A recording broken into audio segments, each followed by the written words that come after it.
programa de análisis en donde escuchamos las distintas voces que forman el quehacer político, conducido por Jerónimo Flores en una mesa de discusión con expertos. Hola, ¿qué tal? Buenas tardes. Le damos la mejor de las bienvenidas a este su programa de Ecos de la 4T. Como siempre, qué gusto poder saludarlos a todos ustedes. Esperamos y le deseamos que en donde quiera que se encuentre esté teniendo una muy bonita tarde.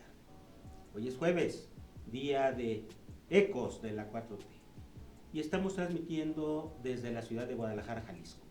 Sí, escuchó bien, desde Guadalajara, capital de Jalisco. Y lo hacemos convencidos de que si alguien ahora tiene algo que decir o que hablar, este es el mejor momento. En la conducción, Jerónimo Flores González, y en la producción, Víctor, Jorge, Diego y Pamela, a quienes saludo.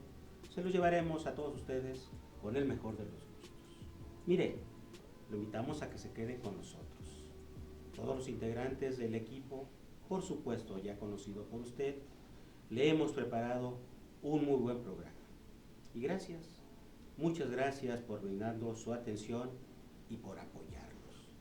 En un momento, comenzamos. Y para ese programa, como todos los jueves, ya se encuentra aquí en el estudio el profesor Gabino Berumen Cervantes. Profesor, buenas tardes. Con el gusto de siempre, licenciado Jerónimo. También, muy a la orden. También a mí me da mucho gusto de nueva cuenta poder saludarlo, profesor Gabino. Y bueno, pues semana con semana nos encontramos con que esto cada vez más se mueve. Sí. Mucha información, muchas noticias. Sí, es algo que ya no puede quedar simplemente en el imaginario de que va a haber movimientos políticos hasta el 2024, ¿no? Los movimientos políticos ya están desde ahorita y parece que son telúricos. A propósito de las elecciones, se cerraron ya las precampañas en los dos estados que en este año van a tener sus procesos electorales para la elección del cargo de gobernador, que es el Estado de México y Coahuila. Pues en esta etapa de proselitismo interno, ¿cómo llegan y cómo se están preparando las coaliciones, los partidos para enfrentar este proceso electoral en esos dos estados, profesor Gabino? Pues en el caso del Estado de México, que es la figura más emblemática, sin duda se aprecia que ahí la coalición que se ha venido decantando desde la elección del 18, primeramente con el PT y ya a posteriori con el Verde Ecologista, sí. Ahí van a estar en esa tesitura de unidad en el Estado de México con la maestra Delfina Gómez. Y todo apunta a que será la próxima gobernadora. Tendría que pasar algún fenómeno inesperado, pero todo indica que ella va a ser la próxima gobernadora porque las condiciones le son muy favorables a Morena y sus aliados, porque en los careos, en las encuestas que se han venido desarrollando por diferentes casas encuestadoras, siempre sale la maestra Delfina con más de 15 puntos. Un margen muy importante. Un margen muy importante, y la casa encuestadora que le da menos porcentaje supera el 10%. Dos dígitos. Dos dígitos. Entonces, eso es un indicativo de que va a permanecer esa tendencia hasta el día de la elección. No así en el caso de Coahuila. Ahí los tres partidos coaligados en el Estado de México van por cuerdas separadas. Uno con con el senador Guadiana Tijerina y otro con el PT, con Mejía Verdeja, y otra coalición del Verde con un partido local que lleva otro candidato, y desde luego el PRI, que lleva su propio candidato y que ahí va aliado con el PAN y el PRD. Entonces, si las cosas se siguen presentando con esa marcada división que tuvo Morena en el estado de Coahuila por la salida y el descontento del licenciado Mejía Verdeja, pues entonces quiere decir que va a estar muy cuesta arriba la elección en Coahuila para el senador Guadiana. Desde luego que también hay que recalcar que en ambos casos, tanto en el Estado de México como en el Estado de Coahuila, el PRI ha sido el partido gobernante en 90 años, ¿sí? Más de 90 años. Muchos años ya. Entonces, también eso puede tener una causal de que la ciudadanía pueda en un momento dado decir, ya estamos hasta el hartazgo. Entonces, en el caso del PRI en el Estado de México, el propio gobernador del estado, el gobernador Alfredo del Mazo, pues imagínense nada más, él ha sido gobernador desde que su abuelo fue gobernador, su padre fue gobernador, él gobernador. Entonces también ahí es un tema de castas políticas. Y bueno, el asunto ahí parece que ya la ciudadanía mexiquense está diciendo basta. Creo que eso habla de que el fenómeno de Morena para alzarse con el triunfo, pues tiene muchos ingredientes a su favor. El que hay hartazgo de tantas décadas gobernados por el PRI, y que bueno, pues las castas se vuelven ahí, las castas políticas, como si fueran pues para siempre. Oiga, profesor, nos vamos a otro tema por demás intenso que está teniendo lugar en Nueva York. Es el caso de contra el que fuera secretario de Seguridad Pública en el gobierno de Felipe Calderón Hinojosa. Ya se está llegando a la parte última del juicio, creo que ya iba a turnarse al jurado para pasaran a deliberar y emitan el fallo. ¿Qué reflexiones, qué podemos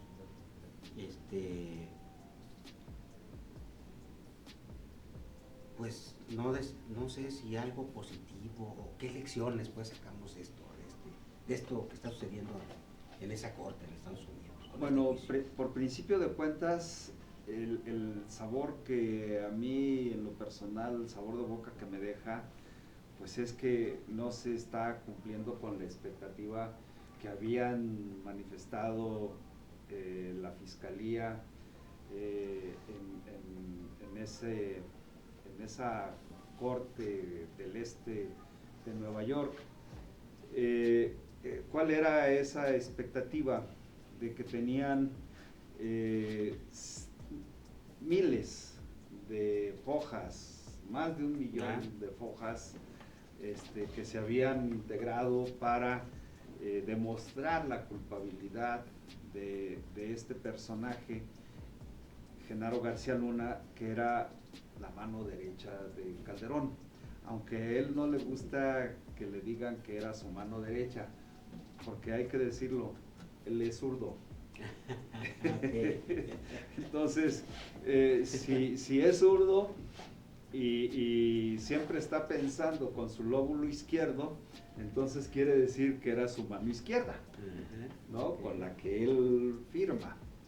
Entonces, después de este chascarrillo que nos acabamos de enunciar, pues a mí me deja un mal sabor de boca porque fue casi un juicio fast track, porque se había pensado que este juicio duraría pues mucho tiempo, se calculaba que alrededor de 3 meses. ¿Y por qué? Porque también se había mencionado que había poco más de 70 testigos que ellos les dicen cooperantes. Entonces, ¿qué se colige de ello?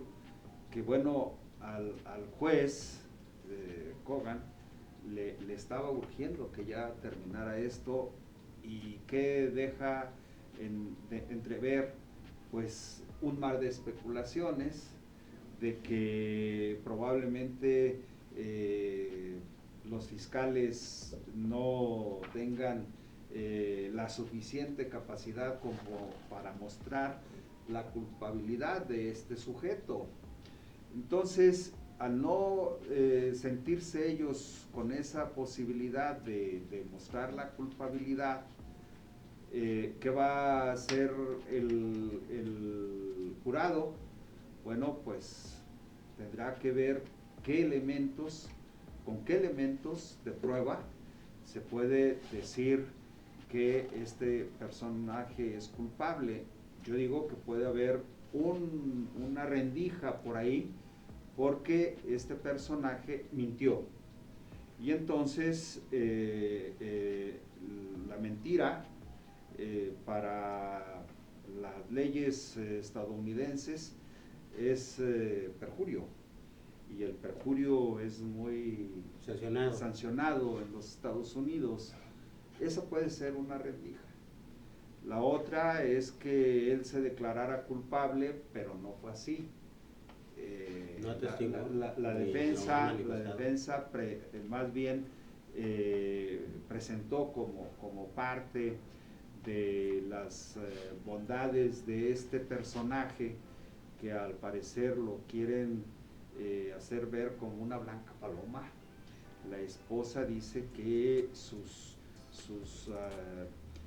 riqueza en propiedades pues fueron por créditos bancarios, y pues habría que ver cuáles son esos bancos que les otorgaron esos créditos para todas esas cuantiosas propiedades que tienen en Estados Unidos y en el país, más aparte el cúmulo de riqueza que han hecho a partir de la compra de bienes muebles. Se dice que es mucho dinero, ¿verdad? Entonces, ¿qué es lo que ha hecho el gobierno mexicano? Presentar una denuncia para que se celebre un juicio, para que se retorne los capitales mal habidos por defraudación al erario público. ¿En qué? En contratos que él obtuvo, y él dice, la defensa dice que no, que a él se le juzgue nada más por cuando fue él secretario de Seguridad Ciudadana, de Seguridad Pública, pero el asunto ahí es que el gobierno de la República, gobierno federal, está interponiendo este juicio para que se retornen los casi 750 millones de dólares, que si los traducimos a pesos mexicanos, pues es una cantidad que rebasa los 15,000 millones de pesos. 15,000 millones de pesos, ¿cómo los puedes tú tener en 2 sexenios? En el primero con Fox fue el jefe máximo de la AFI, de la Agencia Federal de Investigación. Entonces, en su segundo periodo con Calderón, pues fue nada menos que el hombre fuerte de Calderón para la cuestión de seguridad. Hicieron y deshicieron cuantas tropelías se pudieran pensar, y ahí están los miles de muertos que fueron producto de esa infausta guerra contra el crimen organizado, que más bien era una connivencia con el crimen organizado, que eran unos acuerdos que tenían para que destacara uno de los cárteles, y ese cártel pues se hizo pues de gran parte del territorio para cometer sus actos ilícitos tanto de trasiego como de venta de enervantes. ¿Cuántos estados? 20 estados en la República. Era el dominio de este cártel, que es el cártel que comandaba otro de los personajes que están también siendo procesados, que ya están cumpliendo una penalidad en los Estados Unidos de Norteamérica. Oiga, profesor, está bien, ya se está pues realizando este juicio en contra de este exfuncionario muy importante en el gobierno federal del 2006 al 2012. Sí. Y en el caso ya aquí de nuestro país, profesor, porque en efecto, como sociedad de los mexicanos, vamos a encontrar una parte de porción de la población que apoyó a Felipe de Jesús Calderón Hinojosa en la presidencia, y lo considerarán un buen presidente, quizás hasta el mejor presidente que haya tenido el país, y muy probablemente no estén dispuestos a cambiar de opinión, y hay que respetar. Sin embargo, también hay otra parte de la población, muchos mexicanos, que de lo vivido en ese sexenio también se tienen muchas razones, muchos motivos para aprender, no olvidar y no repetir. Usted decía, por ejemplo, el dato del número de muertos que hubo por esa guerra declarada al crimen organizado. Pero fuera de eso, además de eso, ¿qué otros aspectos más podemos referir de eso que sucedió en ese sexenio del expresidente Felipe Calderón? Yo voy a partir primeramente de que él es un presidente que asume esa responsabilidad sin tener legitimidad.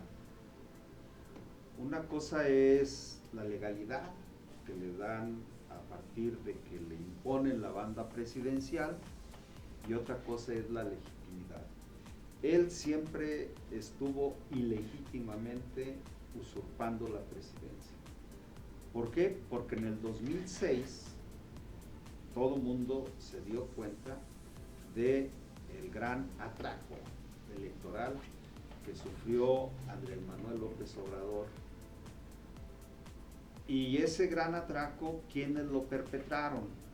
Pues la derecha y la extrema derecha, coludidos con las autoridades electorales. Y también yo quisiera hacer un paralelismo de otro presidente que en el 88-94 fue también con las mismas características. ¿Qué sucedió? Que ambos tuvieron que imponerse a base del miedo. ¿Por qué lo digo en el caso del presidente que fungió en el 88-94? Porque a partir del quinazo de meter a la cárcel al líder petrolero muy fuerte, que es el líder petrolero Joaquín Hernández Galicia, Sí. alias La Quina. A él lo encarcelaron injustamente sembrándole un cadáver y haciéndolo pasar como que él había sido el que lo había victimado. Entonces, a partir de ese momento, Salinas de Gortari empezó a tensar la cuerda con todos los que se habían opuesto a él en la campaña presidencial.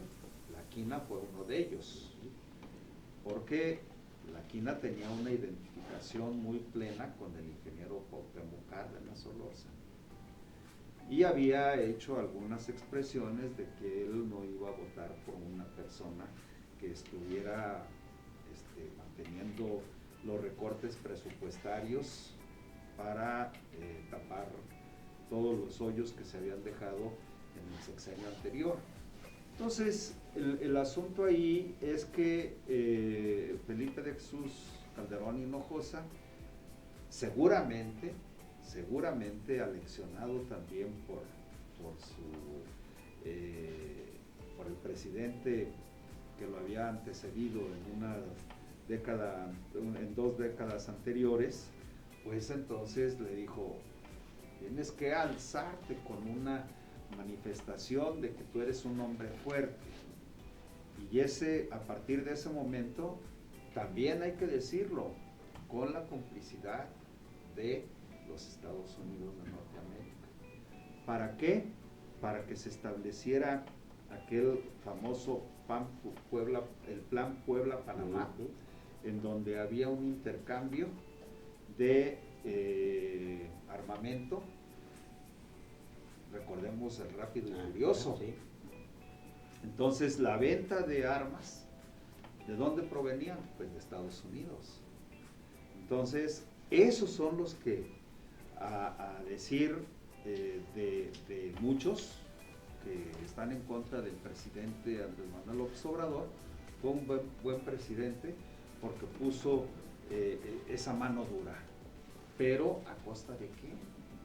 De ese alto índice de criminalidad que hubo, de muchos desaparecidos, de muchas madres que en estos momentos todavía siguen buscando a sus hijos, de muchos asesinatos sin ton ni son por todas las regiones del país, en la supuesta guerra contra el crimen organizado, que yo digo era una complacencia con el crimen organizado, era una connivencia, porque ahí es donde se demuestra el pago de sobornos, todo lo correspondiente a lo que él recibió, pues no eran cualquier bicoca, eran maletines, como lo han descrito muchos de los que han atestiguado. Y aquí habría que decir algo muy importante, que una de las fiscales de este juicio dijo: aquí han venido todos los que han venido, los testigos cooperantes, a comentar lo que vivieron con este personaje. Dice, han venido a decir exactamente lo mismo sin haber estado en comunicación en estos 10 años. En los últimos 10 años, sin haber estado en comunicación entre ellos, dice, han estado señalando lo que este señor fue capaz de hacer en cuanto a la criminalidad que se originó en su gestión, pero el enriquecimiento ilícito. Eso es lo que hay que diferenciar en lo que unos opinan de que fue un buen gobernante y otros que decimos que no, que fue un pésimo gobernante, usurpador de la presidencia de la República. Oiga, profesor, el otro tema, o más bien otra situación que ya fue anunciada por parte de quienes oponen a las reformas en materia electoral impulsada por el gobierno federal, en donde pues está asumiendo un protagonismo muy interesante el mismo árbitro electoral, ¿verdad? Sí, cómo no. Y está también pues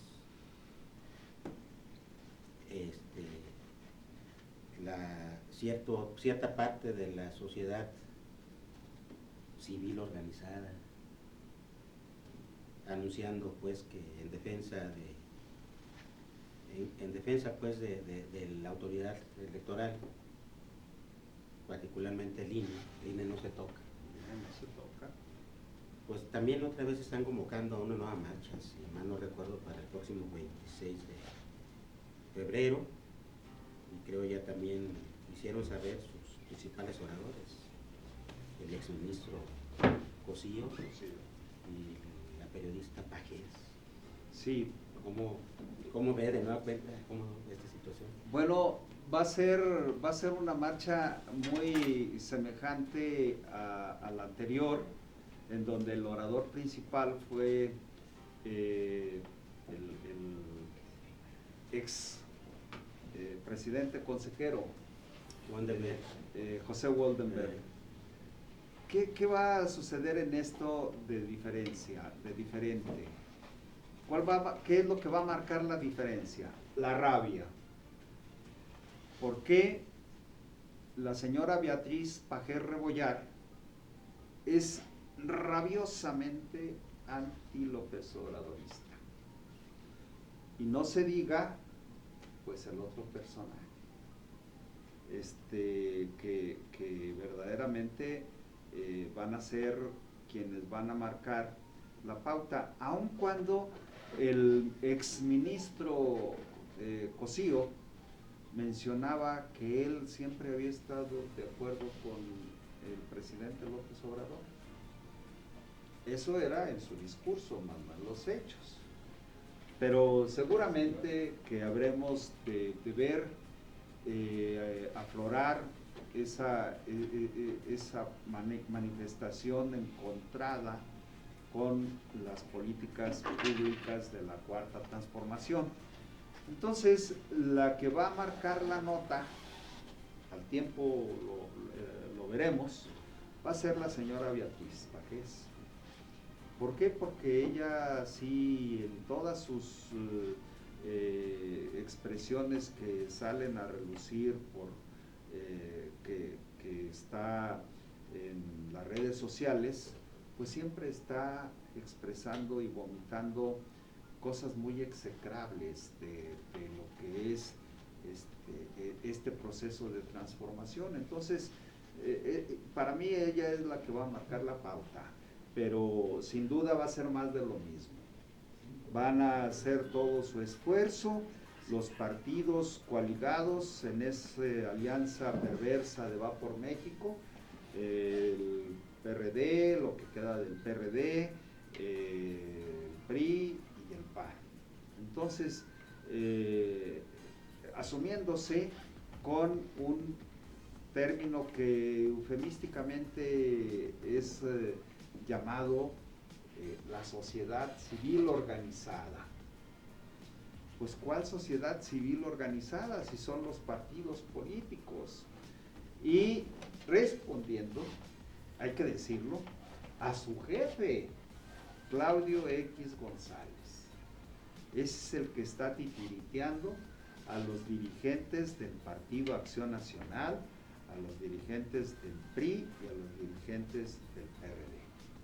Él es el que está llevando la voz cantante en esas formas de estar haciendo esta prospectiva para combatir o para estar compitiendo con Morena y sus aliados, pero fundamentalmente para estar en contra de quienes les da todas las lecciones de política día a día con el presidente Andrés Manuel López Obrador. Esa es su gran rabia que tienen estos personajes y que la van a sacar a relucir en esta manifestación del día 26 de febrero.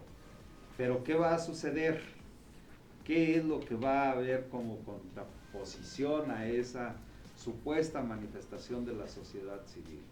Que habremos de manifestarnos el 18 de marzo en pro de el proyecto de la Cuarta Transformación, pero sobre todo en algo que es y debe de ser parte de nuestro asunto de mexicanidad, la defensa de nuestra soberanía nacional.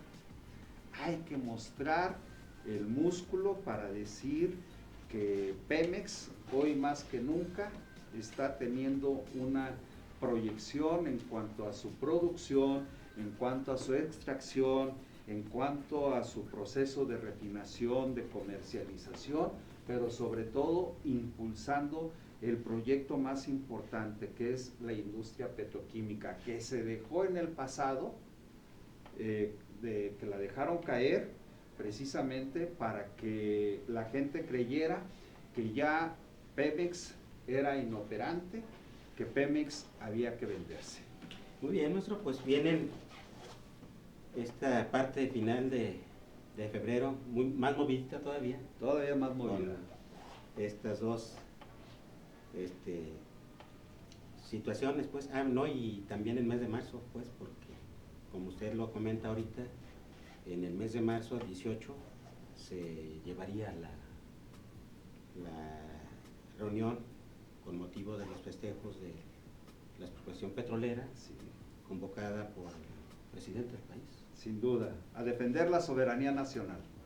Muchas gracias, profesor. Por aquí nos Fue estaremos un viendo. gusto. Gracias. Próximo programa. Por supuesto. Vamos a un corte y regresamos. Ya estamos de regreso. Gracias por continuar con nosotros.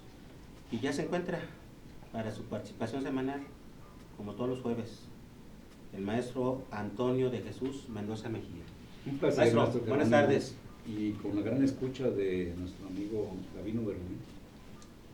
Caray, qué rica exposición, qué ricos comentarios, ¿no? Siempre Una memoria muy fresca. resulta sobre bien interesante, todo ¿verdad?, escucharlo. Con una verdad histórica. Oiga, maestro, a propósito de lo que ahorita comenta, todas las reflexiones que nos deja el profesor Gabino en sus intervenciones, ¿qué tema quiere? Platiquemos de esta situación también que ve el país, sobre todo haciendo historia, haciendo el recuerdo sobre Felipe Calderón, Ah. que yo creo que es un tema La presidencia. que quedó como un poquito para cerrar. Adelante, por favor, maestro. Este sexenio de Calderón, precisamente, fue el sexenio del fraude electoral. Yo recuerdo que en el movimiento del PRD surgió una palabra, voto por voto, casilla por casilla. Un recuento que incluso la Sala Superior ordenó al Poder Judicial Federal, donde los magistrados también volviesen precisamente su visión jurídica dentro del derecho electoral. Y al final de cuentas, pues, fue un fraude en consenso. Y hablo de consenso porque participó el Poder Judicial y la Sala Superior. Y entonces, el presidente Felipe Calderón toma posesión y había una resistencia para que no ingresara al recinto legislativo. Pero por ahí, con argucias, ingresa, no sé cómo le hizo y le toman la protesta.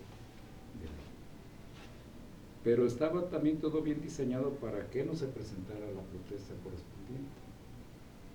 En fin, son recuerdos hoy que caminamos, que platicamos y que es importante la memoria, y más ahora pues que el profesor Gavino con su elocuencia lo plasma.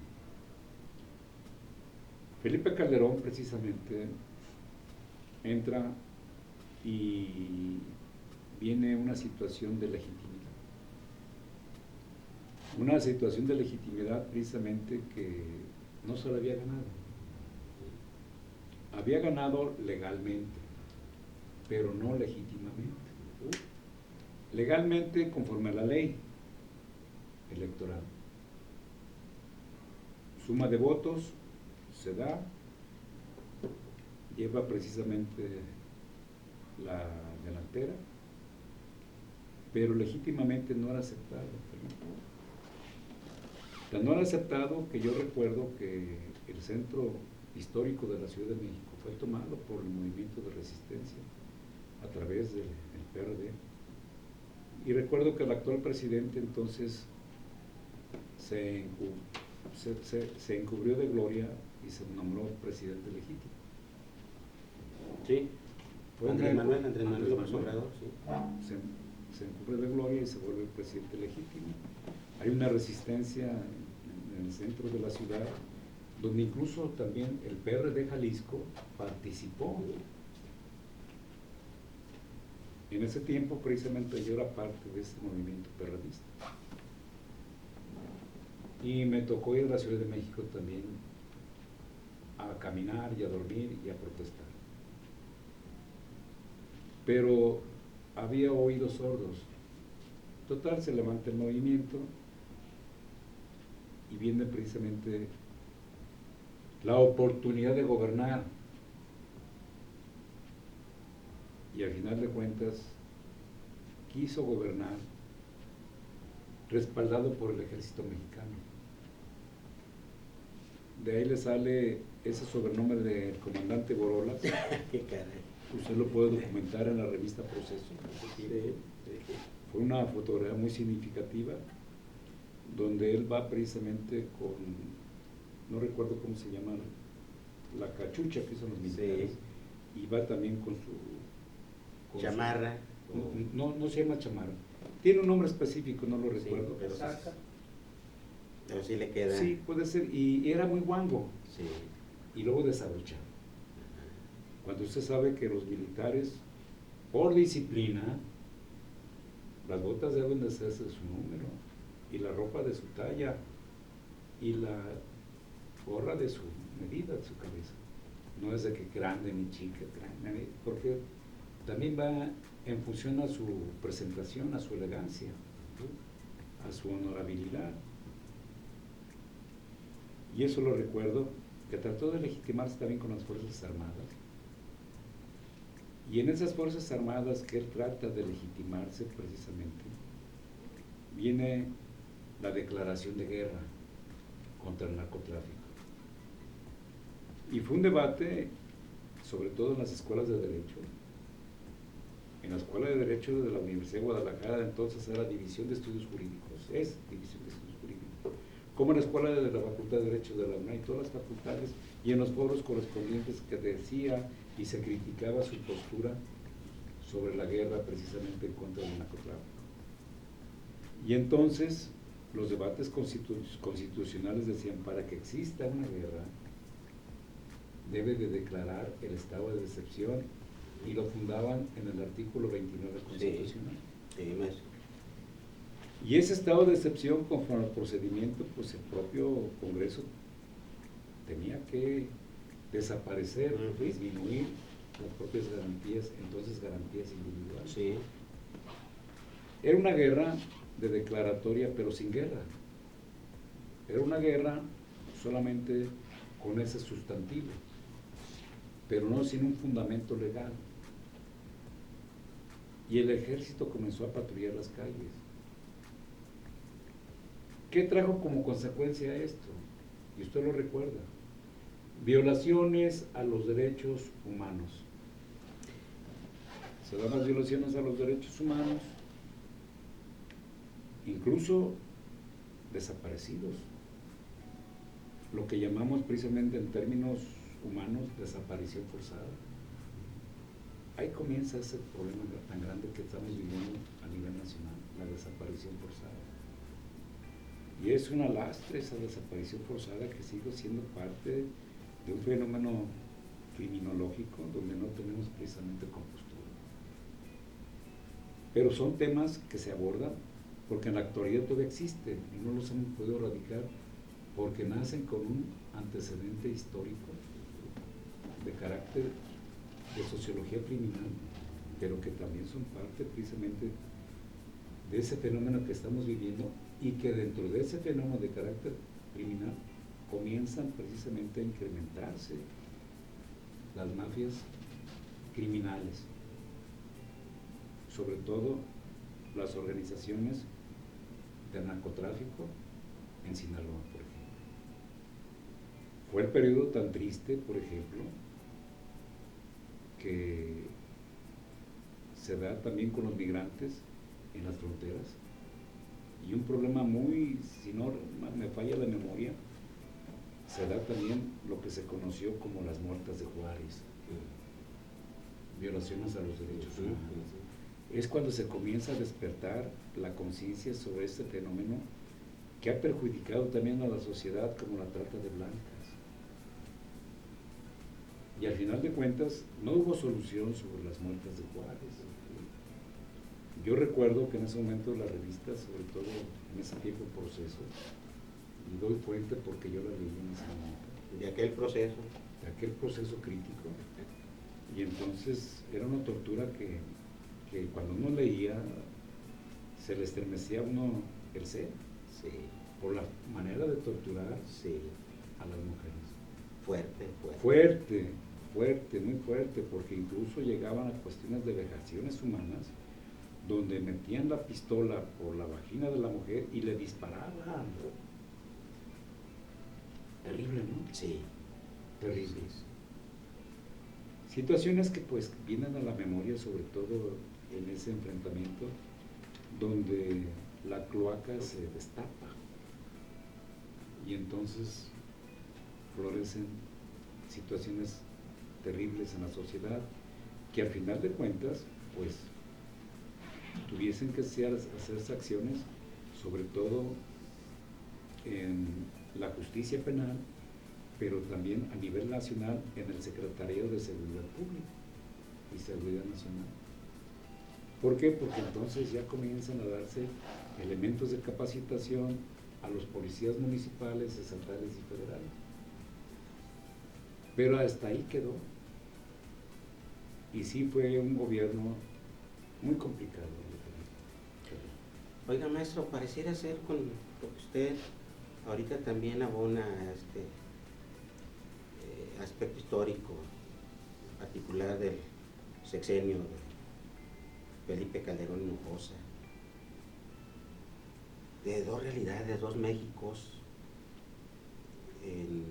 vistos y vividos por la población, por la sociedad mexicana. Pareciera ser pues que hay quienes esto nunca lo vieron, como que nunca sucedió, maestro. Como si nunca pasó por lo México, ¿no? Y sin embargo, con lo que usted ahorita expone, con lo que decía el profesor Gavino, y desde luego pues yo me encuentro entre ellos de que lamentablemente esto sucedió en el país. Recuerdo Que si me pregunta que yo hubiera querido, si esto hubiera pasado, no, la verdad es, mi respuesta sería no hubiera querido, pero pasó y se vivió. Y luego después se le dio entrada a este país a los famosos criminales conocidos como los maras saltruchas, algo así, De las pandillas. De las pandillas también criminales. Y ellas operaban tanto en la frontera sur como en la frontera norte. Y fue precisamente el coco de la criminalidad, los maras. Y luego quisieron transitar a la frontera de los Estados Unidos, pero ahí los acabaron. Pero aquí en México ellos hicieron y deshicieron. Y eso nos azotó precisamente la seguridad pública a nivel nacional. Y lo venimos arrastrando. Y lo venimos arrastrando. Ahora la situación pues es compleja también en cuestiones de seguridad.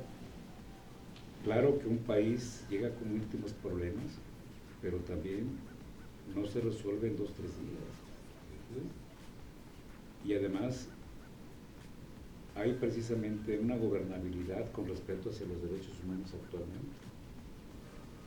Y eso respecto a los derechos humanos también trascienden y son parte de un respeto a los derechos humanos que hoy se le da precisamente a los fieros criminales que hacen sus delincuencias en México.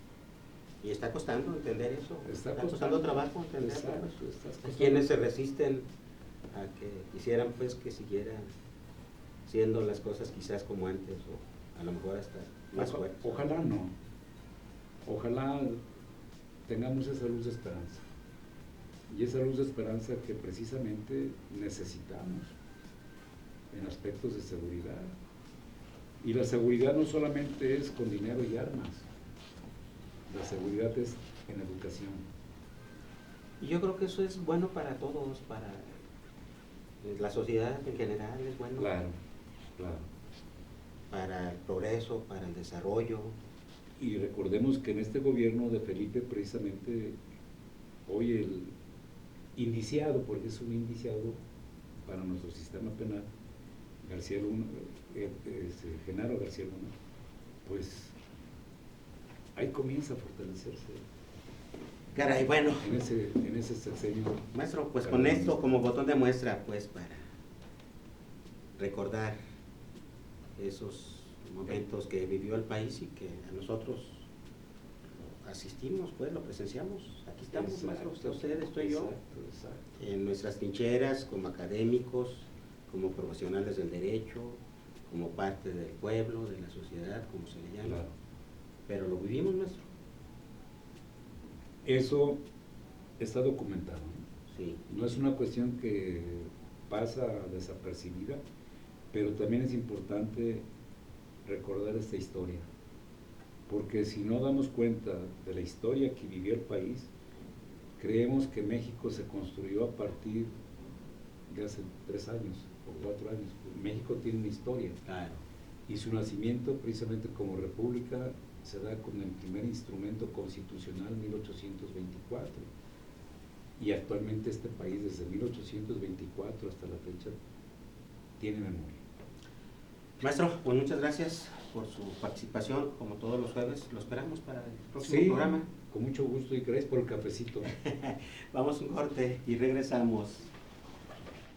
Gracias por continuar con nosotros. Estamos de regreso y en el estudio se encuentra para su participación semanal, como cada jueves, el abogado Eduardo Montaño Ramírez. Eduardo, buenas tardes. Jerónimo, buenas tardes. ¿Cómo estás? Bien, aquí escuchando a los que me anteceden.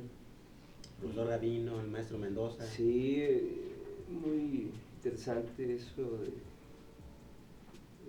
recurrir a la memoria. No se puede olvidar lo que ha pasado en los últimos años. Nosotros nos ha tocado vivir ciertas décadas y ciertos gobiernos, y ha ido cambiando, y es importante darse cuenta, sí, de los cambios, pero de ver a los jóvenes, muchos jóvenes. Yo tengo un hijo muy joven de 18 años, él no se siente involucrado, él desconoce muchos episodios.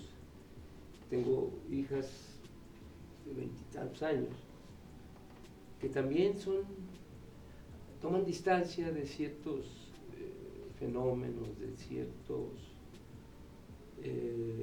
episodios muy importantes, y más aún ignoran, no nada más han tomado distancia, sino que ignoran la historia reciente, la historia contemporánea, la historia que nos ha conducido hasta este momento, precisamente a este momento histórico, a este momento social, a este momento político que se vive ahora. Es una nueva forma de ver a nosotros. Este gobierno, bueno, ya no está nuevo, ya tiene 4 años, nos ha ido enseñando una nueva forma de gobernar, una nueva forma de entender la tolerancia. Y no nada más la tolerancia. Yo me acuerdo en alguna ocasión cuando me tocó participar en alguna campaña, se hablaba que uno de los elementos de la democracia no nada más era la tolerancia al diverso, al contrario, al oponente, sino era la aceptabilidad del diferente. Es decir, no tengo por qué soportar a nadie, no tengo por qué tolerar a nadie. Debo aceptar al diferente. Y eso es parte de la democracia. Entonces este gobierno nos ha ido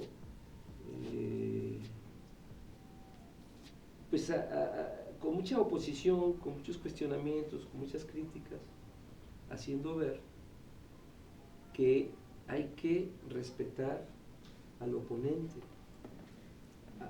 hay que respetar el disenso, hay que respetar a aquel que se manifiesta contrario, incluso en algunos casos hasta puede ser violento, ¿no? Y hemos tenido ejemplos en la Ciudad de México, aquí en nuestra ciudad de Guadalajara, en otras ciudades del país, en donde se generan actos de protesta, actos de inconformidad, actos de rechazo a políticas, a reformas, etc. Pero ya no existe, poco a poco ha ido habiendo menos represión, menos obstaculización, y se ha permitido a los que se expresan diferentes, a los que piensan diferente, se ha permitido que se expresen. Podemos verlo actualmente con los propios partidos políticos de oposición, con algunos políticos que se han autonombrado como la sociedad organizada, como periodistas, algunos que se llaman intelectuales, y que han participado en el pasado con los grupos políticos que nos trajeron a esta situación. Y hay intelectuales que todos conocemos, que se autodenominan las voces pensantes y las mentes claras, que es falso. A cualquiera que nombráramos ahorita pudiéramos encontrarle antecedentes de participación con grupos muy conservadores, con grupos que se enriquecieron, con grupos que se aprovecharon de la posición política, se aprovecharon de la economía, se aprovecharon de los recursos de nuestro país y los estuvieron explotando en su favor, y favorecieron que grupos foráneos, grupos extranjeros, capitales externos, se enriquecieran. Lo vemos en la energía, en las minas, en todas las áreas de la producción. Y todo esto está siendo ignorado por los jóvenes. Muchos de nuestros hijos, muchos de nuestros jóvenes que vienen atrás, no están involucrados en esto, no lo desconocen. Están atentos podría decir mil cosas, ¿no? Series de televisión, mangas japonesas, historietas, eventos de cierta frivolidad, ¿verdad? Conciertos de música, que son importantes, sí son importantes, pero todo esto debe ser visto en su dimensión, y le toca a uno, al menos yo lo hago, o intento hacerlo con mi familia y la gente y los jóvenes que están a mi alrededor. Eduardo, qué interesante lo que nos comentas, sobre todo en este propósito de acudir a la memoria histórica de eventos, sucesos que han pasado en el país. Y en el caso particular, por ejemplo, de tu familia, donde tienes hijos muy jóvenes, yo me encuentro también en la misma situación, mis hijos son muy jóvenes también, y bueno, en la convivencia diaria en el hogar al menos respecto de ese núcleo pequeño, observamos estas situaciones. Algunos jóvenes más distantes, otros un poquito más metidos. Yo tengo mucha esperanza en los jóvenes, tú también la tienes, por supuesto, pero me llama la atención. Nos fuimos al corte en ese. Los jóvenes son los que vienen atrás de nosotros, pero esa juventud que es un gran valor, como decía aquella frase, juventud, divino tesoro, es un gran valor. El ser joven es un gran valor. Se sienten poderosos, son potentes, autosuficientes, se caen, se levantan, se golpean y avanzan. Y hay etapas en la juventud en donde podemos vencer, o hemos podido vencer, los que ya no somos tan jóvenes, muchos obstáculos, casi cualquier cosa que se nos oponía. Sin embargo, yo creo que sí tienen los jóvenes que entender, y para ello quizá nosotros tenemos que ayudar, colaborar para que esa juventud es temporal. Un joven, el que sea, que actualmente tenga 18 o 20 años, en 10 ya es un joven de 30 años. En 20 años más, que no son muchos, habría que ver el año 2000 a hoy, 23 años más, 22, 23, ese lapso no ha sido tan prolongado. Sin embargo, han sucedido muchas cosas, claro. Y sobre todo los jóvenes se sienten atraídos por la tecnología, por la información, el manejo de esa tecnología, de esa información. Contenidos. Pero eso se va convirtiendo como una cáscara, ¿no?, que oculta cierto proceso de maduración. Porque ellos, un joven, yo me he platicado con mi hijo de 18 años, dijo, hace 3 años tenías 15 años, ibas saliendo de la secundaria y ahora ya vas saliendo de la preparatoria, vas a entrar a la universidad, ya eres más maduro, incluso físicamente, tu visión es diferente. Pero están tan acostumbrados al mundo tecnológico, tan atraídos a esos avances tecnológicos, a la rapidez de conseguir información, a la rapidez con la que se comunican y hay respuesta, que se va generando una visión muy, siento yo que es limitada, no tienen ese entender la trascendencia de estudiar, de trabajar, de cuidar su salud.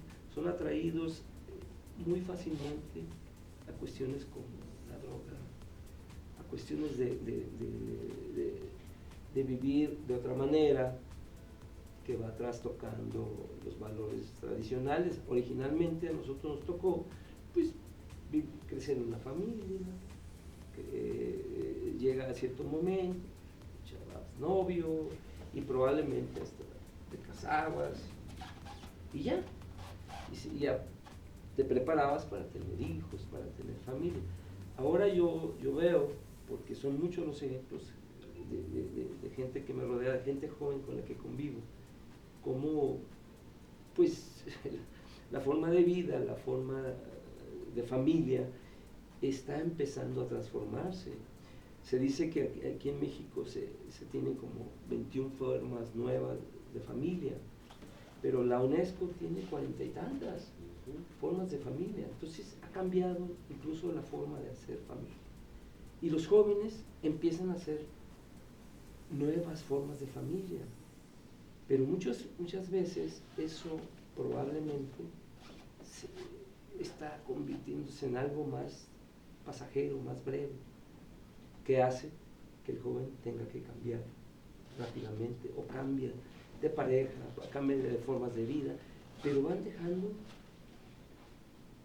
una carga, un rastro, una familia, niños, ¿no? Que pronto serán jóvenes esos niños y van a sustituir a estos jóvenes.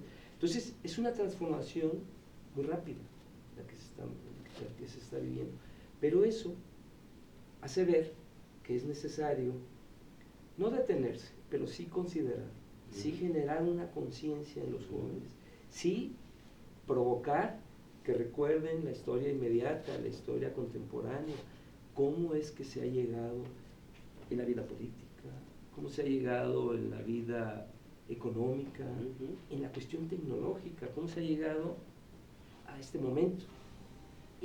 Y esto es parte del continuar. Entonces, enfrentamos nuevos paradigmas. Sí, muy interesante, Eduardo. Mira, Eduardo, por razón del tiempo, y es que ya, de hecho, estamos llegando a la parte final del programa. El siguiente programa, le entramos, seguimos Si con quieres, esto, ¿me gustó?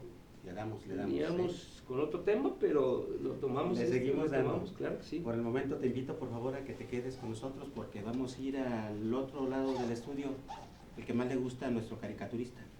Vamos al rincón de Júpiter.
Bien, de esta manera hemos llegado a la parte final de este programa.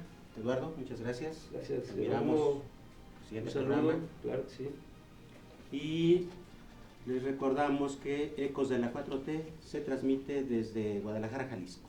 Sí, desde Guadalajara, la capital de Jalisco. Hasta la próxima.